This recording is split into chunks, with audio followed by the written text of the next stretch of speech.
जय हिंद और जोहार। देखिए, आज हम लोग first person, second person, third person, he, she, it, ये सब जो यूज होता है उसके बारे में जानेंगे कि आखिर इसका मतलब क्या है। हम क्यों क्यों हम इसको फर्स्ट पर्सन, सेकंड पर्सन और थर्ड पर्सन कह रहे हैं और यह कहाँ से आया, इसके बारे में आप हम लोग डिटेल से जानेंगे। तो होता क्या है कि यह एक प्रोनाउन का हिस्सा है। प्रोनाउन को जब हम पढ़ेंगे तो प्रोनाउन में टोटल 6 कैटेगरी है, उसमें से एक पर्सनल प्रोनाउन है और उसी पर्सनल प्रोनाउन के अंतर्गत ये सभी आते हैं और इसके बारे में हम लोग जानते हैं और इसी को हम लोग सेंटेंस बनाने में यूज करते हैं। तो देखिए, फर्स्ट पर्सन कहने का मतलब होता है, पर्सन कहने का मतलब होता है कि लोग। होता क्या है कि जब हम लोग बात करते हैं तो उसमें कैटेगरी 3 कैटेगरी में बांटा गया है।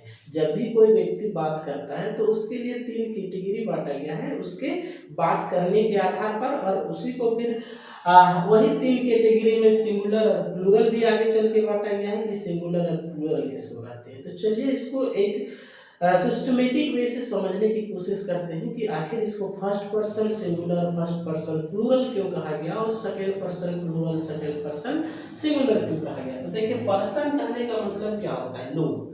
लोग, जब भी लोग कहा है तो वह लोग क्या कर रहा है, बात कर रहा है, तो उसी के बारे में आगे बता रहा होगा। तो फर्स्ट पर्सन में कौन आता है, पहला में सिंगुलर में आई आता है, प्लूरल में भी आता है। तो फर्स्ट पर्सन कहने का मतलब होता है कि जब भी इंग्लिश में हम बात करते हैं तो फर्स्ट पर्सन अपने आप को कह रहे हैं। किसको कह रहे हैं, अपने आप को कह रहे हैं। जब हम अपने बारे में बात करेंगे किसी के साथ, तो जब अपने बारे में बात करेंगे उसमें भी हम अकेले रहेंगे तो आई का प्रयोग करेंगे। जैसे I eating, I am going, I am eating, I am drinking, I eat, you eat, sorry, I eat, you, I run, I go, I come, this type का सेंटेंस आता है कि जब हम लोग अपने बारे में बात कर रहे होते हैं। और उसमें भी सिंगुलर कब आ गया, जब हम अकेले बात कर रहे होते हैं। अब उसी में होता क्या है कि जब हम लोग बात कर रहे होते हैं तो यह एक हो सकता है ग्रुप हो जिसमें हम भी हो। जैसे वी का मतलब होता है कुंच होता है, इसका मतलब हिंदी में होता है हम। अब हम कहने का मतलब कि उसमें हम भी है और पूरा एक ग्रुप है जो काम कर रहा है किसी भी काम को। जैसे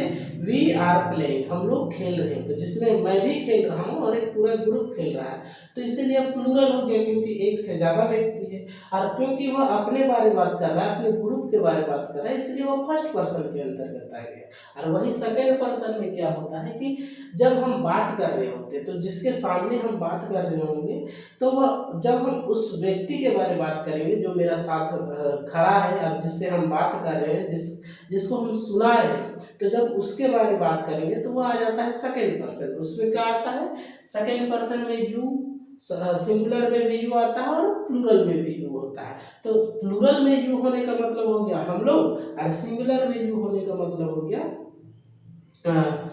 सॉरी, प्लूरल में यू होने का मतलब हो गया तुम लोग, और सिंगुलर में यू होने का मतलब हो गया तुम। तो जिसके बारे जो खड़ा है मेरा सामने, जिससे हम बात कर रहे हैं इंग्लिश से, उसके जो बारे जब बताएंगे तो तुम करके ही बोलेंगे क्योंकि वो सेकेंड पर्सन है। अपना बात कर रहा होता तो वो फर्स्ट पर्सन हो जाता है, तो सेकेंड पर्सन हो गया। तो उसको जब उसके बारे जब बात करेंगे तो तुम कैसे हो, how are you, and you are eating food, you are drinking water, तुम पानी पी रहे हो, तुम खाना खा रहे हो। तो जो किसके बारे में बात कर रहे हैं, जो मेरा साथ खड़ा है, जिसको हम सुना रहे हैं, उसी के बारे में कुछ हम जिक्र कर दिए, तो वो हो गया सेकेंड पर्सन। अब थर्ड पर्सन में क्या आता है, थर्ड पर्सन में ही, सी, इट, और या द बॉयज या द दे आ गया, या इसमें कोई सिंगल नाम भी हो सकता है। जैसे कोई एक राम, मोहन, सोहन, इस प्रकार से कोई एक नाम भी हो सकता है। तो थर्ड पर्सन कहने का मतलब हो गया कि हम लोग दोनों तो बात कर रहे हैं लेकिन कोई तीसरा व्यक्ति के बारे में बात करेंगे जो मेरे हम लोग के साथ हो भी सकता है, नहीं हो सकता है, दूर में हो सकता है या दूर में नहीं भी हो सकता है, इमेजिन करके बात कर रहे होंगे, तो उसको क्या कहेंगे, थर्ड पर्सन कहेंगे। अब थर्ड पर्सन में किसके बारे में बात कर रहे हैं, तो हम लोग दोनों तो बात कर रहे हैं लेकिन कोई तीसरा व्यक्ति है, तो उसी को हम लोग थर्ड पर्सन कहते हैं। अब उसमें क्या आता है, ही, सी, इट, यानी वह का ही एक रूप है।